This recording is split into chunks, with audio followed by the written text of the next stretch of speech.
Assalamualaikum warahmatullahi wabarakatuh. Selamat siang dan salam sejahtera untuk kita semua.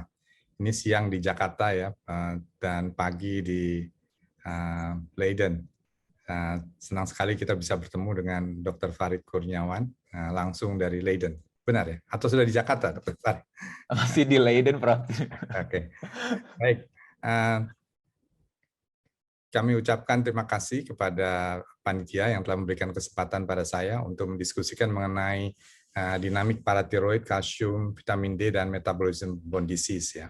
Saya kira ini suatu topik yang penting, dan kalau kita lihat tadi apa yang disampaikan oleh Prof. Imam dan juga Prof. Sida dan Dr. Hadi, bahwa sebetulnya masalah diabetes itu juga sudah sangat kompleks. Lebih kompleks lagi bahwa kalau dia diabetes dengan komorbiditas dengan metabolic bone disease. Nah, ini mungkin tantangan buat kita. Mudah-mudahan pasien kita ini cuma mempunyai satu masalah, yaitu metabolic bone disease saja, ya. Jadi kalau kita lihat di slide ini bahwa sebetulnya memang kita sebutkan dinamis ya, karena memang ini interaksi dari berbagai macam organ, paratiroid, kemudian tulang, ginjal, dan juga saluran cerna, ini menentukan kadar kalsium di dalam darah. Sedangkan kalsium di dalam darah itu memang sangat dipentingkan sebagai neurotransmitter ya, dan juga mengenai metabolisme di dalam sel itu sendiri. Ya, sementara kandungan kalsium dalam tubuh memang paling banyak adalah di dalam tulang. Dan ini diatur oleh beberapa hormon. Di sini kita bisa lihat paratiroid hormon dan juga vitamin D3 dan kalsitonin. Jadi memang disampaikan sesuai judulnya bahwa ini adalah sangat dinamis. Nah, kita bisa lihat dari contoh kasus ini, yaitu seorang wanita 70 tahun dari poliklinik geriatri. Sebetulnya dia tidak ada keluhan-keluhan apapun, ya, tetapi memang dia sudah diketahui osteoporosis sejak 2 tahun sebelumnya melalui pemeriksaan BMD. Kenapa dia lakukan pemeriksaan BMD? Mungkin memang dia ada indikasinya, ya. Memang pada penampilan dia sudah agak membungkuk, ya. Jadi situ diduga memang sudah ada proses osteoporosis.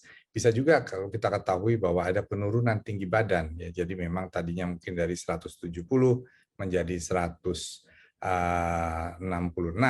ada penurunan pasien itu menunjukkan bahwa memang sudah ada proses osteoporosis, ya.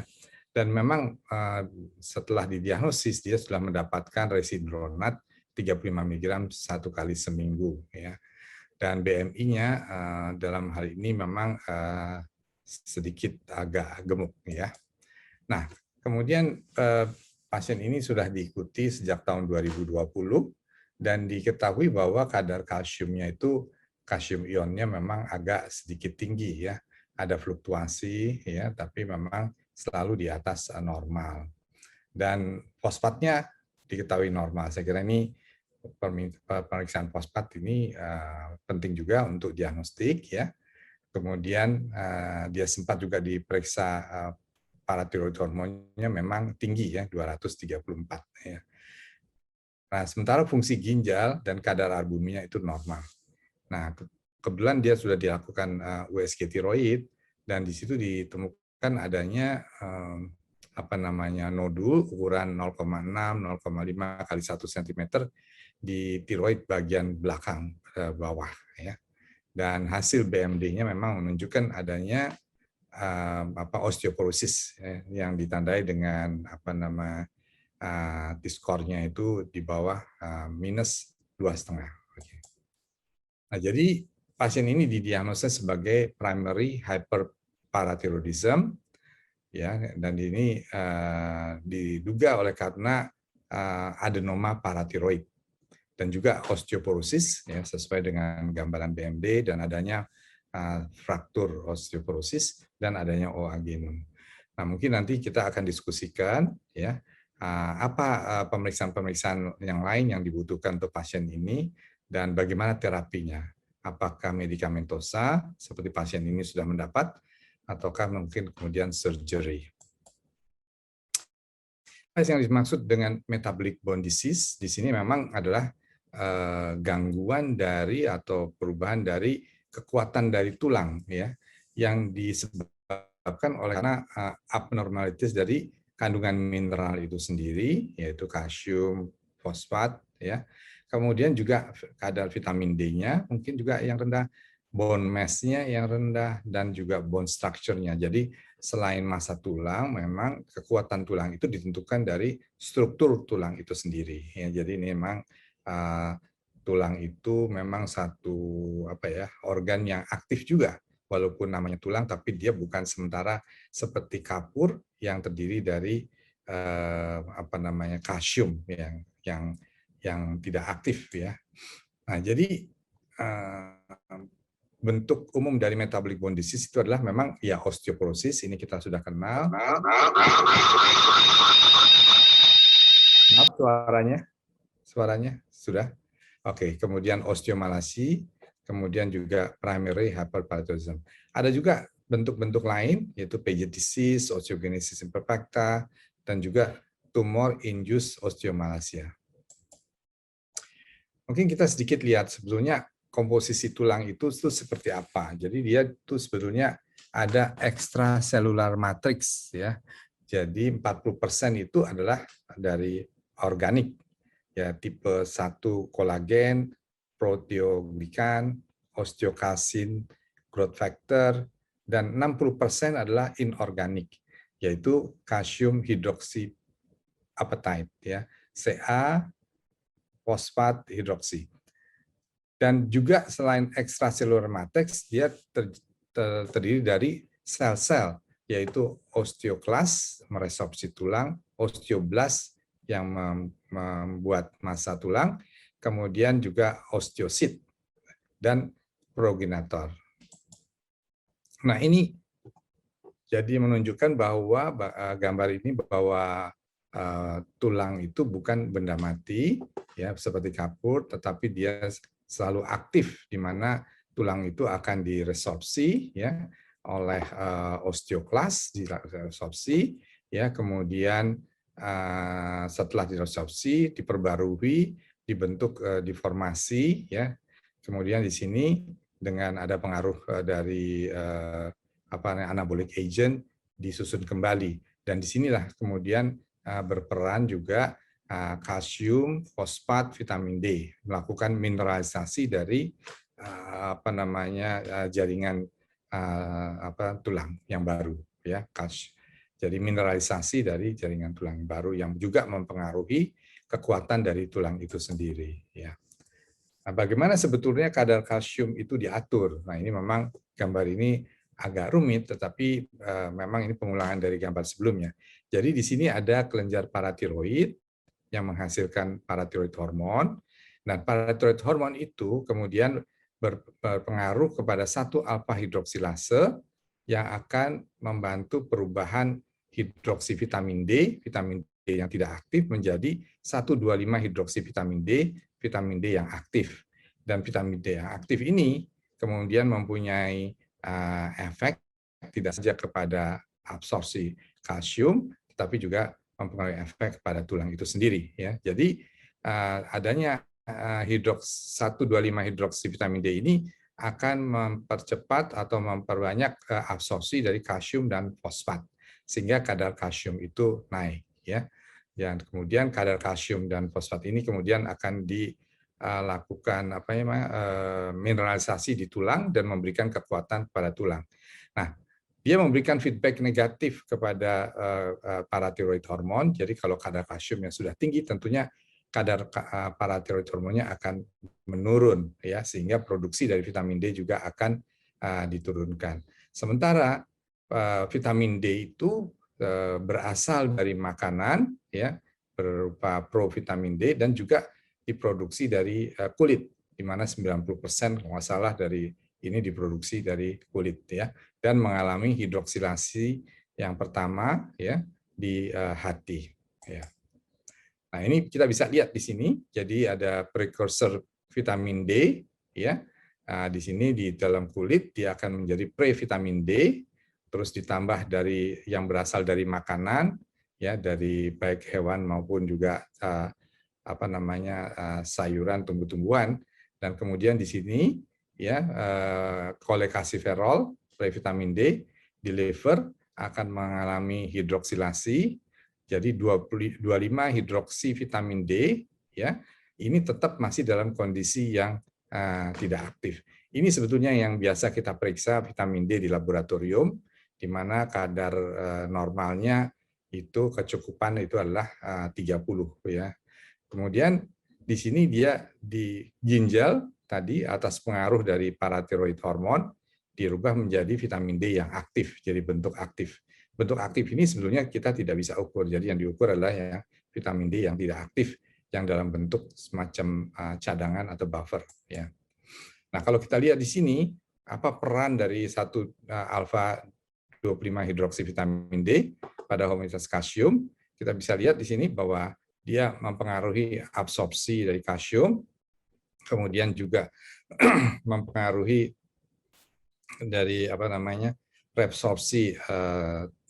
reabsorpsi kalsium dari tulang, jadi dia disupres, tidak terjadi reabsorpsi kalau misalnya memang kadarnya sudah cukup, ya. Kemudian juga mempengaruhi produksi dari 125 alfa hidroksivitamin D di ginjal. Ya, jadi ini memang peran dari vitamin D ini diatur oleh hormon paratiroid juga. Nah, mungkin gambaran yang mudahnya, jadi di dalam usus ini terjadi absorpsi kalsium atas pengaruh vitamin D yang aktif, kemudian di tulang ini juga terjadi resorpsi tulang dalam proses bone turnover tadi, dan di sini memang PTH ini bisa melakukan penekanan dari bone turnover sehingga tidak terjadi oversupply untuk kadar kalsium tidak meningkat. Juga begini di ginjal dia mempengaruhi resorpsi dari dari kalsium dan produksi vitamin D ya. Sehingga ini kemudian bisa dilakukan mineralisasi melalui bone turnover, dan di sini kadar kalsium dipertahankan antara 9 sampai 10 ya kadar totalnya. Nah, sekarang bagaimana pengaruhnya peranan dari 25 hidroksivitamin D ya terhadap hiperparatiroidisme yang primer. Dari sini ada hasil meta-analisis dikatakan bahwa suplementasi vitamin D dapat menurunkan kadar paratiroid hormon. Jadi bisa menekan kadar kalsium di dalam darah. Nah, bagaimana fosfat diatur? Saya kira ini juga sama rumitnya, tetapi sepertinya dia diatur bersamaan dengan kadar kalsiumnya ya. Jadi di sini kalau kadar fosfat serumnya meningkat, kalsium serumnya itu menurun. Kalau kadar fosfatnya menurun, kalsiumnya itu meningkat ya. Jadi kemudian di sini juga mempengaruhi dari paratiroid hormonnya. Jadi kalau kalsiumnya turun, paratiroid meningkat. Kalau kalsiumnya meningkat, paratiroidnya menurun. Ya, memang agak rumit gitu ya. Nah, tapi pada akhirnya bahwa massa tulang atau bone mass itu diatur atau dipengaruhi ya faktor-faktor dari diet. Jadi makanan itu harus cukup nutrisinya, kandungan kalsiumnya, kemudian provitamin D-nya, ya. Kemudian lifestyle ini juga penting bahwa memang kita harus selalu aktif, ya. Walaupun tua harus aktif, olahraga sehingga ada growth factor yang bisa juga mempertahankan bone turnover ke arah yang positif. Kemudian juga level dari sitokin. Jadi sitokin proinflamasi tidak bagus untuk pembentukan tulang. Jadi physical activity harus selalu aktif.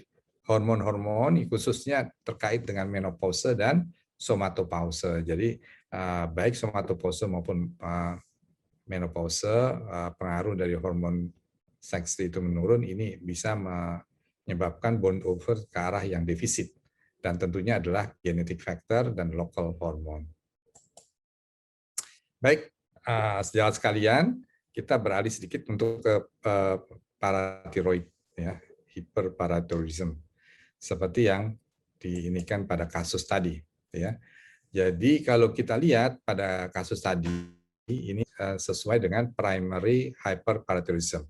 di mana kadar kalsium itu meningkat disertai dengan paratiroid hormon yang meningkat. Sedangkan di situ memang kadar fosfatnya itu masih normal. Mengenai vitamin D memang tidak terlihat. Di sini memang disebabkan oleh karena ya 80% penyebabnya adalah solitary parathyroid adenoma, walaupun bisa juga ada di luar dari tiroid, di luar dari tiroid ya. Kemudian diagnosa bandingnya adalah juga secondary hyperparathyroid. Tapi di sini parathyroidnya juga meningkat, tapi kalsiumnya menurun. Jadi ini merupakan bagian kompensasi dari kalsium yang menurun, terjadilah hiperparathyroid yang sekunder ya. Nah, pada kasus gagal ginjal yang lanjut ya, end-stage renal failure, ini bisa terjadi peningkatan yang sangat tinggi ya untuk kemudian mengkompensasi kadar kalsium yang rendah ya dan juga kadar fosfat yang tinggi ya. Nah, di sini terjadilah tertiary hyperparathyroidism ya. Jadi ini ada primary, secondary, tertiary. Tapi pasien kita ini kayaknya sesuai dengan yang primary hyperparathyroidism karena fungsi ginjalnya juga dia masih normal dan sepertinya dia tidak ada defisiensi vitamin D. Nah, mengenai gejalanya, jadi gejalanya biasanya itu tanpa gejala ya, jadi 95% asimptomatik. Nah, kemudian ini yang khususnya untuk yang primer dan tersier ya, hyperglasemia pada pasien ini Anda. Yang sekunder hipoglasemia. Nah, di sini gejala-gejala yang terkait ya, terkait kardiovaskuler, adanya angina, dispnea, palpitasi, gastrointestinal, anoreksia, konstipasi, epigastric pain, neuromuscular, anxiety, confusion, depression. Jadi memang gejala-gejalanya seringkali tidak begitu menjadi perhatian kita. Ada juga gejala yang poliuri yang kadang-kadang membingungkan. Jadi ada poliuri, polidipsi, kemudian kita periksa gula ternyata normal ya. Karena apa?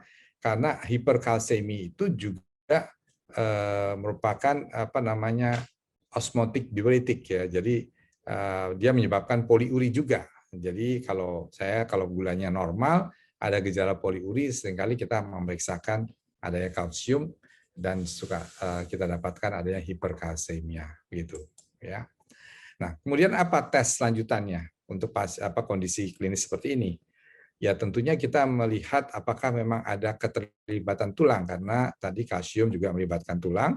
Kita lihat bahwa adakah misalnya fraktur osteoporosis ataupun juga BMD yang rendah. Apakah ada gangguan dari fungsi ginjal? Apakah ada batu ginjal misalnya gitu ya. Kemudian untuk pemeriksaan laboratorium tentunya kalsium serum, fosfat ini sudah diperiksa, parathyroid hormon sudah diperiksa, vitamin D itu saya kira tadi tidak diperiksa. Kemudian bone turnover ini juga tidak diperiksa, urin kalsium yang tinggi juga membantu ke arah diagnosa. Nah, mengenai imaging ya di sini kita melakukan foto dan di sini kita bisa lihat pada pasien ini adanya vertebral fracture ya pada torakal 12 L1 dan di sini dengan BMD terlihat adanya osteoporosis. Oke. Nah, bagaimana dengan kelenjar paratiroidnya, nodulnya? Nah, ini bisa dilakukan dengan scintigraphy ya, STAMI-B scintigraphy ataupun dengan USG, pasien ini dilakukan USG dan terlihat. Nah, kalau memang dia tidak terlihat bisa juga dilakukan dengan CT scan. Sensitivitinya 90% kalau memang ukurannya agak besar dan kadar kalsiumnya agak tinggi. Ini memang reliability-nya menjadi lebih tinggi. Nah, bila memang tidak terdeteksi, maka kemungkinan diperlukan pemeriksaan MRI atau juga PET scan ya. Dan bisa juga untuk dilakukan CT scan untuk melihat ectopic mediastinal paratiroid. Oke. Izin, Nah, Prof, sekarang bagaimana? waktunya tinggal 5 menit lagi, Prof. Mohon maaf. Ya. Iya. Jadi kalau dia life threatening ya, maka mungkin kita harus segera melakukan hidrasi, pemberian diuretik ya, kemudian diberikan obat antireseptif drug ya. Pada pasien ini memang sudah diberikan bifosfonat rutin 35 mg residronat sekali seminggu. Dan steroid ya Ini walaupun evidence-nya rendah, tapi ini memang biasa digunakan pada kondisi multiple myeloma. Nah, sekarang bagaimana dengan bedah? Nah, jadi memang kayaknya pasien ini tidak dilakukan pembedahan, walaupun pembedahan ini bisa menyembuhkan. Nah, sebenarnya pembedahan ini ada pertimbangannya. Ya, misalnya di sini pada usia yang muda, ya 50 tahun, kemudian adanya hiperkalsiuria lebih dari 400 mg per hari, ya, yang kemungkinan ini akan membentuk batu. Kemudian ada gangguan fungsi ginjal, di mana fungsi ginjalnya kurang dari 60 ml per menit. Pada pasien ini masih dalam kondisi lebih baik fungsi ginjalnya. Kemudian BMD-nya, pasien ini BMD-nya kurang dari 2,5, jadi memang sudah ada osteoporosis dan sudah ada fraktur osteoporosis. Nanti bisa kita diskusikan sebetulnya apakah pasien ini cocok untuk dilakukan pembedahan atau tidak. Nah, ini adalah cara untuk melakukan monitoring. Jadi monitoring itu tentunya harus dilakukan, ya, serum kalsium itu dilakukan setiap tahun. Kemudian fungsi ginjal juga harus dipantau, ya. Kemudian kadar kreatinin juga dilakukan pemantauan dan juga dilakukan BMD, ya, pada 3 lokasi, mungkin 1 atau 2 kali 1 tahun atau 2 tahun sekali. Oke. Nah, jadi ini mungkin sedikit mengenai osteoporosis, ya, karena waktunya sudah habis. Ini di sini kita bisa lihat bahwa sebetulnya osteoporosis ini dipengaruhi oleh usia, menopause, dan juga faktor-faktor risiko lainnya yang meningkatkan increase dari bone loss, ya. Jadi bone turnover-nya itu meningkat sehingga bone mass density-nya itu rendah, dan ini juga disebabkan karena capaian peak bone mass-nya yang rendah. Yang ini dipengaruhi oleh faktor-faktor sebagai berikut. Ada genetik, nutrisi, exercise, gonadal function. Jadi ini yang mempengaruhi low peak bone mass, dan kalau dia di sini bone turnover-nya tinggi, maka bisa menyebabkan osteoporosis dan fraktur. Ya. Dan di sini adalah faktor-faktor yang bisa dimodifikasi, faktor-faktor yang memang sudah didapat yang tidak bisa dimodifikasi. Nah, jadi kalau misalnya kita mendapatkan kasus seperti pasien ini, ya, ada kiposis, kemudian ada penurunan tinggi badan, mungkin kita harus waspada kemungkinan ini, maka kemudian kita harus melakukan prosedur sebagai berikut, ya. Dan pemeriksaan laboratorium yang bisa dilakukan adalah seperti pada pasien ini. Nah, kapan kita melakukan bone mass? Ya, tentunya bone mass ini memang agak susah, ya, tempat melakukannya dan juga tidak dijamin oleh BPJS, tapi dengan ini kita bisa mengetahui T-score, bila dia bawah dari 2,5, maka kemungkinan dia adalah osteoporosis. Ini adalah kriterianya, ya, di bawah 2,5 osteoporosis. Kemudian dari sini BMD ini digunakan untuk manajemen dari osteoporosis, ya, di mana kemudian di sini kita bisa melakukan terapi kalau memang di bawah 2,5, kalau di antara min 1, min 2,5 dengan risiko fraktur yang tinggi, nah ini juga bisa kita lihat, kita mulai dengan terapi. Oke. Nah, ini adalah pengobatan yang umum, ya, semuanya diberikan kalsium, vitamin D, pencegahan jatuh, olahraga, ya, olahraga khusus exercise, kemudian perubahan gaya hidup, stop merokok dan alkohol. Sementara obat-obatan ini yang sudah diberikan, ya, yang ada, dan mungkin di sini ada obat-obatan baru, Denosumab dan PTH analog, yang ini belum saya punya pengalaman yang 2 ini di bawah. Terima kasih atas perhatiannya. Wassalamualaikum warahmatullahi wabarakatuh. Ya, Assalamualaikum warahmatullahi wabarakatuh. Selamat pagi menjelang siang. Terima kasih kepada Pak panitia atas kesempatannya, dan juga terima kasih kepada saya ucapkan juga terima kasih pada para guru besar, senior, dan rekan sejawat yang sudah hadir pada sesi kali ini di Simposium 7. Saya akan sedikit share mengenai pendekatan diagnosis dan tata laksana hipoparatiroidisme. Tadi Prof. Pradana sudah menyampaikan dengan sangat jelas dan detail, dan sehingga tugas saya untuk kali ini juga tidak terlalu banyak, tidak terlalu berat, terutama terkait tadi penjelasan untuk kalsium homeostasis atau homeostasis kalsium.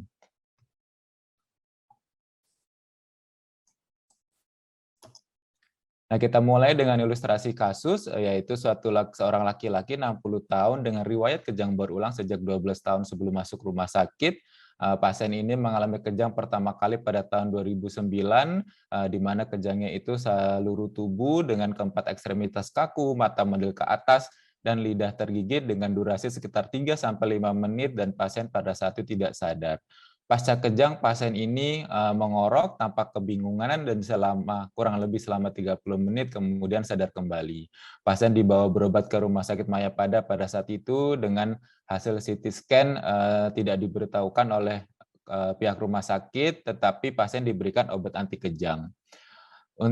Kemudian pada tahun 2012 pasien mengalami kejang yang serupa, dibawa berobat ke Rumah Sakit Mitra Keluarga Kemayoran, dikatakan pada saat itu kadar kalsium darahnya sangat rendah yaitu 3, di mana normalnya itu antara 8-10, dan dilakukan pemberian injeksi kalsium serta diberikan terapi epokaldi yaitu suatu preparat kalsium dan juga vitamin D3, kemudian oskal atau kalsitriol sebesar 1 kali 0,5 mikrogram dan juga HCT 1 kali 1. Pasien rutin periksa kadar kalsium darah tiap bulan, dikatakan kadar kalsium masih naik turun walaupun pernah juga di dalam rentang normal tadi antara 8-10. Kemudian pada tahun 2019 pasien kembali kejang, di mana pada 10 tahun terakhir ini total 8 kali pasien mengalami kejang, dilakukan pemeriksaan CT scan kepala di Rumah Sakit Hermina, dikatakan banyak kalsifikasi di otak, dan kemudian pasien dirujuk ke RSUD Tangerang. Nah, di RSUD Tangerang ini dilakukan pemeriksaan kadar hormon paratiroid dan dikatakan hormon paratiroidnya rendah sehingga dirujuk ke RSCM.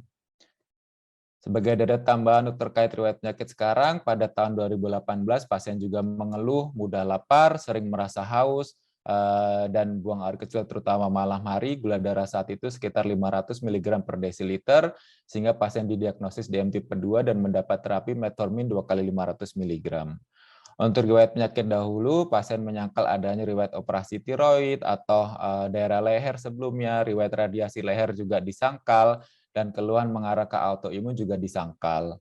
Kemudian untuk riwayat penyakit keluarga, tidak ada keluhan serupa di keluarga, ada riwayat diabetes pada ayah pasien. Pasien sudah menikah dengan 3 orang anak, merokok setengah sampai 1 bungkus per hari. Dari hasil pemeriksaan fisik tidak ada hasil yang signifikan atau tidak ada hasil yang menunjukkan yang signifikan, di mana tiroid juga tidak terlalu membesar, tidak ada pembesaran KGB, hanya didapatkan indeks massa tubuh yang cukup tinggi yaitu 27,2, kemudian status neurologis didapatkan Chopstick sign-nya atau tanda Chopstick yang negatif, tanda terusnya negatif. Tapi perlu diperhatikan bahwa pasien ini pada saat dilakukan pemeriksaan di RSCM, pasien sudah berobat dari rumah sakit sebelumnya dengan kadar kalsium kemungkinan juga sudah relatif tidak terlalu rendah kembali. Dan dari hasil pemeriksaan kalsium didapatkan kalsium darah yang relatif rendah yaitu 8 mg per desiliter, tidak sampai separah yang tadi di tahun 2012 dikatakan 3 mg per desiliter dengan kadar albumin relatif dalam batas normal yaitu 4 mg per desiliter. Nah, dari hasil yang di ilustrasi kasus yang saya sampaikan sebelumnya, kita berangkat pada satu kondisi yang itu hipokalsemi. Tadi Prof. Pradana sudah menyampaikan dengan sangat detail mengenai homeostatis kalsium. Nah, saya hanya akan mengulang sedikit terutama penekanan pada peran dari hormon paratiroid, di mana hormon paratiroid ini akan meningkatkan, fungsinya adalah untuk meningkatkan kadar kalsium di dalam darah, dan menurunkan kadar fosfat. Efeknya itu untuk melakukan resorpsi dari tulang oleh osteoklas sehingga nanti kalsium yang di dalam tulang dimobilisasi ke dalam darah sehingga meningkatkan kadar kalsium di dalam darah. Nah, kemudian efek berikutnya adalah mengaktifasi dari hidroksilasi dari vitamin D yang tadi 25OH vitamin D menjadi 1,25 vitamin D atau kalsitriol, yaitu bentuk aktif dari vitamin D yang fungsinya nanti adalah di vitamin D reseptor untuk meningkatkan absorpsi kalsium dalam saluran cerna. Nah, kalau kita bicara hipokalsemi, mengapa tadi saya sampaikan data albumin juga pada hasil laboratorium? Karena hipokalsemi didefinisikan sebagai kadar kalsium ion yang rendah atau kadar kalsium total serum yang rendah setelah koreksi terhadap kadar albumin serum. Kita tahu bahwa pemeriksaan kadar kalsium ion ini tidak mudah, tidak didapatkan di semua center, oleh karena itu lebih banyak digunakan kalsium total. Nah, kalsium total ini ada sedikit kekurangannya, yaitu dia sangat dipengaruhi oleh kadar albumin. Oleh karena itu, kita harus melakukan namanya kalsium corrected, yaitu kalsium yang terukur ditambah 0,8 dikali 4 kurangi kadar albumin. Nah, kalau kita lihat pasien tadi kadar albuminnya 4, sehingga kalau di sini berarti ditambah 0 dengan kalsium metode 8,0, sehingga pasien ini memang mengalami hipokalsemi yaitu 8,0. Kalau seandainya albuminnya lebih rendah, mungkin kadar kalsiumnya akan lebih tinggi. Nah, pemeriksaan albumin dan pemeriksaan kadar kalsium total dan albumin juga harus dilakukan pada saat yang bersamaan. Nah, karena tadi nilai normalnya itu untuk kalsium total 8,6 sampai 10,4, kalsium 1,01 sampai 1,31, ini juga relatif berbeda-beda di setiap laboratorium. Nah, untuk kondisi hipokalsemi ini range-nya sangat luas, di mana pada kasus-kasus ringan itu sifatnya yang hipokalsemi ringan sifatnya asimptomatik, tetapi pada hipokalsemi yang sangat berat bisa menjadi suatu kegawat daruratan di bidang endokrin yang bisa mengancam nyawa. Nah, apa saja gejala dan tanda hipokalsemi pada pasien yang tadi saya sampaikan di awal, itu gejalanya terutama adalah kejang, tetapi kejangnya ini kita masih menjadi pertanyaan apakah memang karena hipokalseminya atau karena kondisi mungkin intrakranial. Nah, kalau pada pasien dengan hipokalsemi terkait tadi saya sampaikan hipoparatiroidisme, terutama memang bisa kejang tanpa ada lesi di intrakranial. Nah, gejala-gejala yang lain meliputi adanya kelemahan tubuh, kemudian adanya spasme, bisa laryngospasm, bisa bronkospasm, rasa kram di otot, kemudian untuk gejala neurologik yaitu Chopstick sign dan Trousseau sign. Untuk Chopstick sign di sini kalau misalnya kita ketuk di antara arcus zygomaticus dan sudut mandibula, maka akan terjadi twitching dari sisi wajah ipsilateral. Itu terjadi karena pengaktifan dari nervus facialis yang lebih sensitif pada kondisi hipokalsemi. Nah, untuk Trousseau sign ini kalau misalnya kita lakukan detensi pasiennya, kemudian kita tingkatkan tekanannya sampai di atas tekanan darah sistolik selama lebih dari 2-3 menit, itu akan menyebabkan spasme dari tangan ini, terutama jari-jari tangan, dan membentuk suatu namanya carpopedal spasm. Ini tanda yang cukup khas untuk hipokalsemi. Nah, manifestasi gejala yang lain adalah untuk di dermatologik bisa dalam berupa kulit yang kering, kemudian rambut yang kasar. Nah, untuk di kardiovaskuler bisa menyebabkan adanya gagal jantung dan juga ventricular arrhythmia. Nah, ventricular arrhythmia ini terkait dengan adanya perubahan pada QT interval. Ini adalah QT interval yang normal. Nah, untuk yang pada hipokalsemi, QT intervalnya memanjang, sebaliknya pada hiperkalsemi, QT intervalnya menurun. Untuk gejala yang lain, salah satunya adalah manifestasi katarak dan hipoplasia gigi. Bagaimana pendekatan selanjutnya bagaimana pendekatan diagnosis pada hipokalsemi.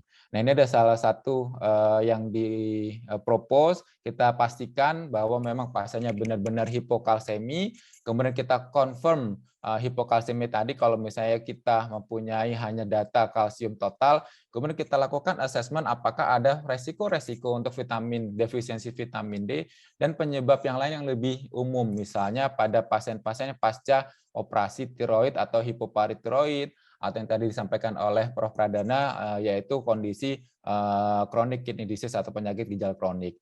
Pemberian obat-obatan seperti bifosfonat juga bisa menyebabkan terjadinya hipokalsemi.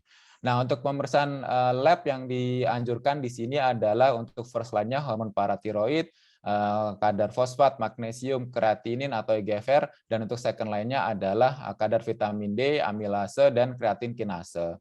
Nah, kalau kita dapatkan hormon paratiroidnya tinggi dengan fosfatnya rendah, maka kita curiga mengarah ke vitamin D defisiensi, kemudian penyebab obat yaitu bifosfonat. Nah, kalau kita dapatkan PTH-nya tinggi, fosfatnya tinggi, tadi sudah disampaikan oleh Prof. Pradana juga, itu bisa disebabkan oleh penyakit ginjal kronik, adanya pseudo hypoparathyroidism atau bisa juga kondisi misalnya lisis tumor yang sangat masif. Nah, pada pasien-pasien yang kita dapatkan PTH-nya rendah dengan fosfatnya yang tinggi, ini adalah kondisi hipoparathyroidisme yang sebenarnya bisa reversibel, misalnya karena hipomagnesemi atau akibat dari obat, atau pada kondisi-kondisi tertentu yaitu yang irreversibel, misalnya pasien-pasien yang agenesis atau pasca operasi. Nah, ada pendekatan diagnosis yang lain juga yang dipropos dalam literatur ini, di mana yang dilakukan pemeriksaan bisa meliputi serum magnesium, PTH intak, dan juga kadar vitamin D. Sebenarnya relatif hampir sama, tetapi mungkin approach-nya agak sedikit berbeda. Nah, kita kembali kepada pasien yang tadi saya sampaikan. Pasien ini tadi kadar kalsium darahnya 8 mg per desiliter, albuminnya normal 4, kemudian magnesiumnya juga normal 1,91, sehingga bisa menyingkirkan adanya suatu kondisi defisiensi magnesium, beratnya juga bisa menginduce adanya suatu kondisi hipokalsemi. Kemudian kreatininnya agak sedikit meningkat dengan eGFR sudah agak menurun, tetapi tidak terlalu parah, sehingga penyebab dari kondisi mungkin adanya hiperparatiroid sekunder yang menyebabkan kadar kalsium yang menurun juga bisa kita singkirkan. Nah, kita periksa hormon PTH-nya ternyata sangat rendah, yaitu hanya 3,5 pikogram per mililiter. Nah, pasien juga dilakukan pemeriksaan vitamin D 25 OH dengan hasil ada sedikit insufisiensi, yaitu sekitar 22,6. Tetapi mungkin perlu diinterpretasikan secara hati-hati, pasien sudah dalam pengobatan sebelumnya, bisa saja hasil ini merupakan efek juga dari pemberian kadar vitamin D pada pasien.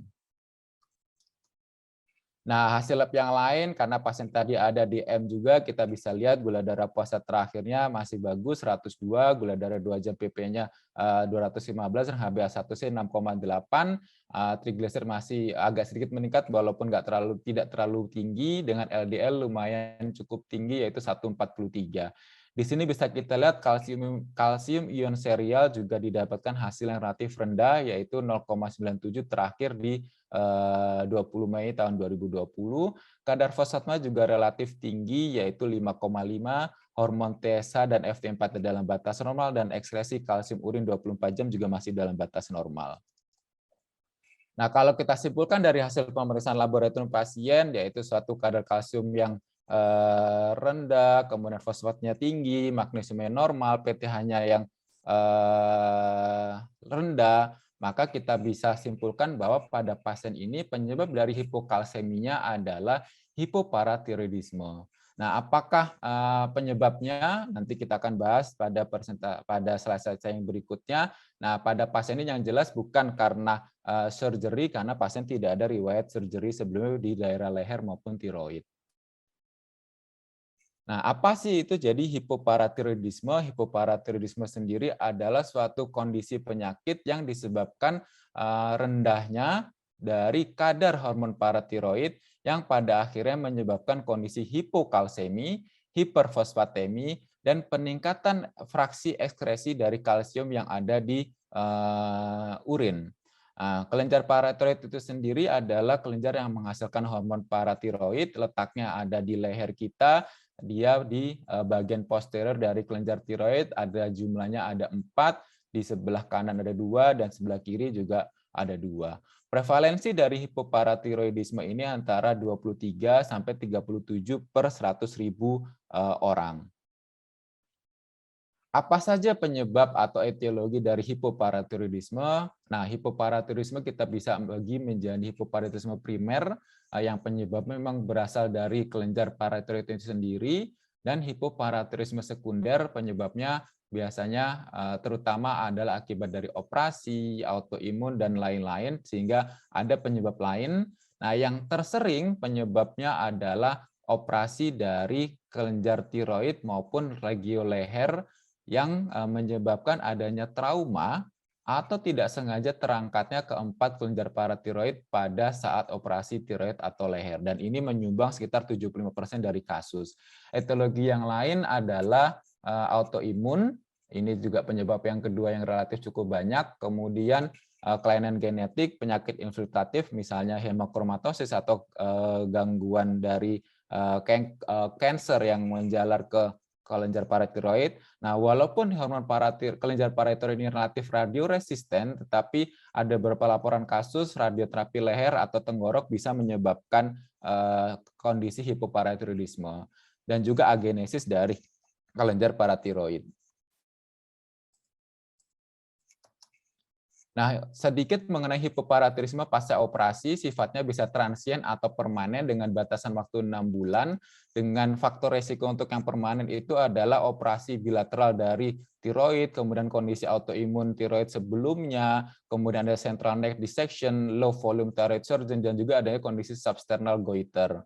Nah, insidensnya untuk yang transien ini sekitar 19-38%, untuk permanen antara 0-3%.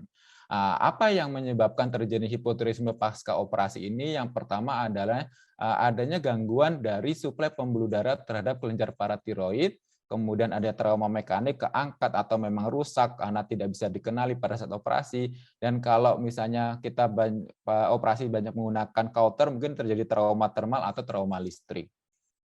Nah, kita kembali pada pasien untuk melakukan evaluasi terkait apa penyebab dari hipoparatiroidisme pada pasien ini. Ternyata dari USG leher didapatkan adanya suatu lesi padat di posterior kelenjar tiroid kiri, yang itu suspek adenoma paratiroid, dan juga ada nodul padat multiple di tiroidnya, tetapi ukurannya sangat kecil dan kalau dilihat tidak khas untuk ke arah keganasan. Nah, ini bisa kita lihat, jadi hanya satu di sini didapatkan adanya satu pembesaran di posterior dari lobus kiri tiroid, di sini trakea, ini lobus kiri dari tiroid, dan ini kapsul dari tiroidnya. Nah, di bagian posterior dari tiroid ini ada nama paratiroid. Ini diduga sebagai suatu hormon, diduga sebagai kelenjar paratiroid dan mungkin sebagai suatu adenoma. Pada normalnya untuk USG tiroid itu sendiri kita jarang sekali atau hampir tidak dapat memvisualisasi dari keempat kelenjar paratiroid.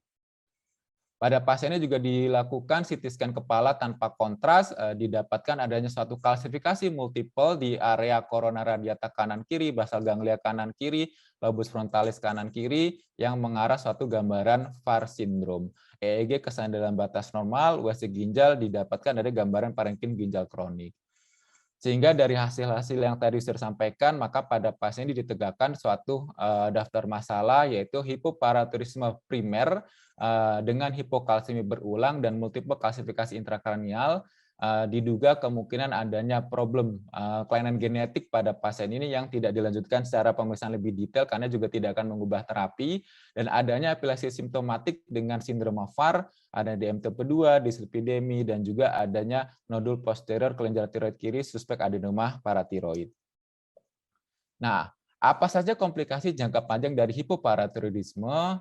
Kita bisa lihat bahwa hormon paratiroid itu sangat penting untuk metabolisme kalsium, sehingga adanya kondisi hipokalsemi yang berkepanjangan dengan adanya gangguan dari kelenjar atau hormon paratiroid itu akan menyebabkan nefrolitiasis, nefrokalsinosis, adanya kalsifikasi intracerebral, kalsifikasi jaring lunak ektopik, katarak, dan gangguan neuropsikiatrik, serta tentu saja akan menyebabkan adanya penurunan dari kualitas hidup pasien.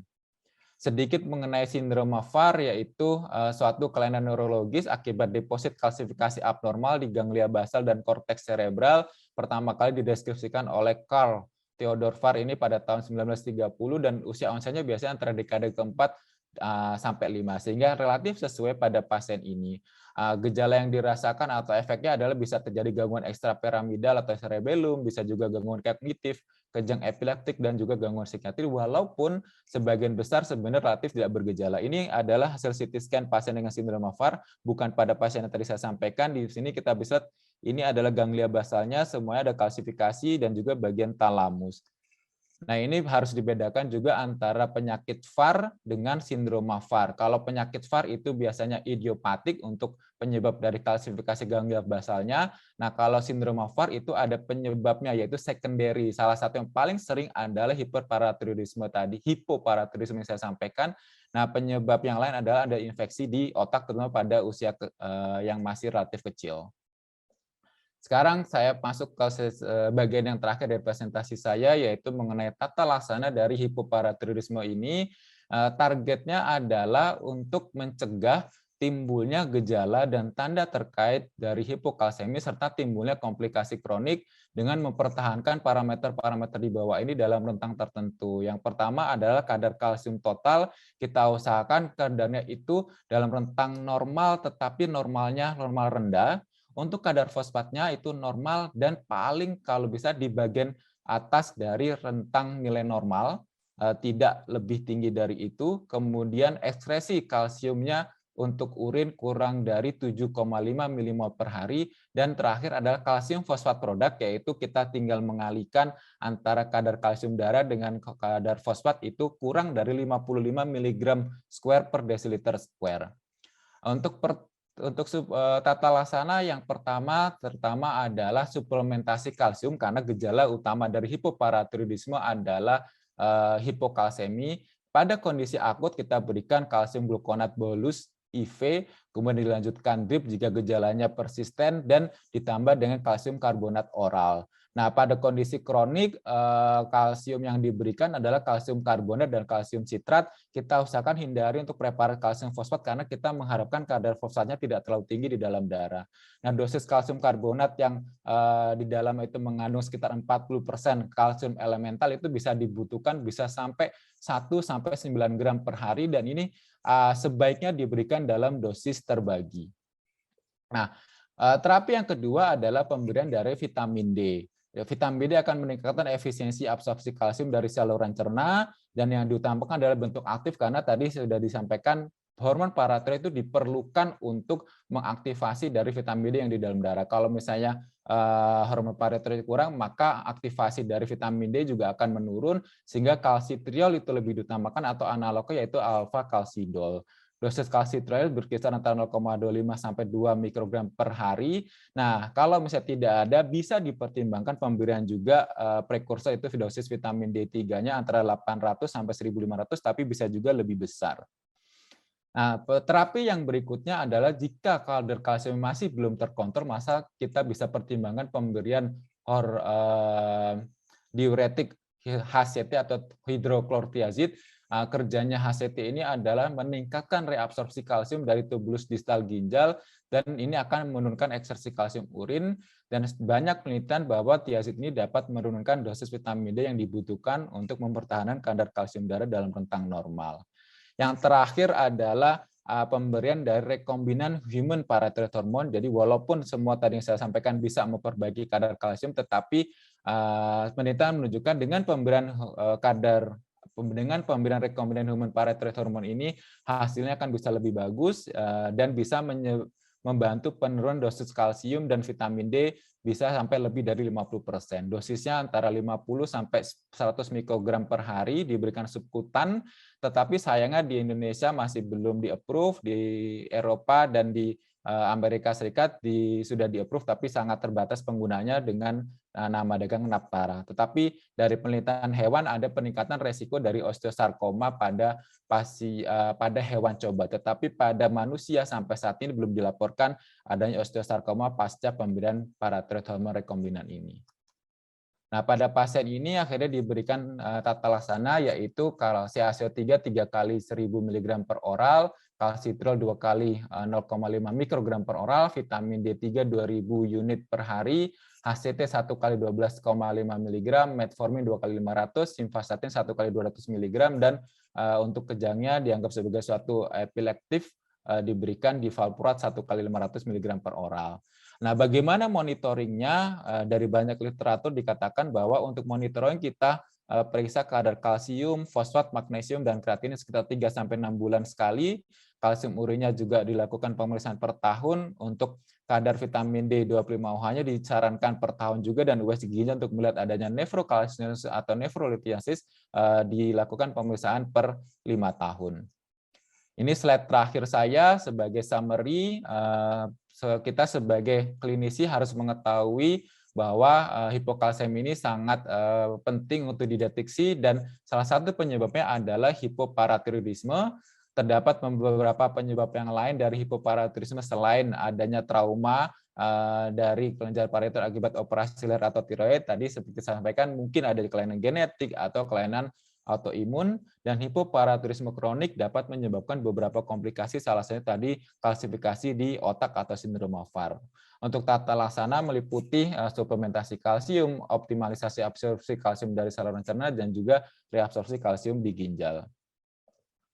Itu saja yang bisa saya sampaikan. Terima kasih atas perhatiannya. Kurang lebihnya mohon maaf. Assalamualaikum warahmatullahi wabarakatuh.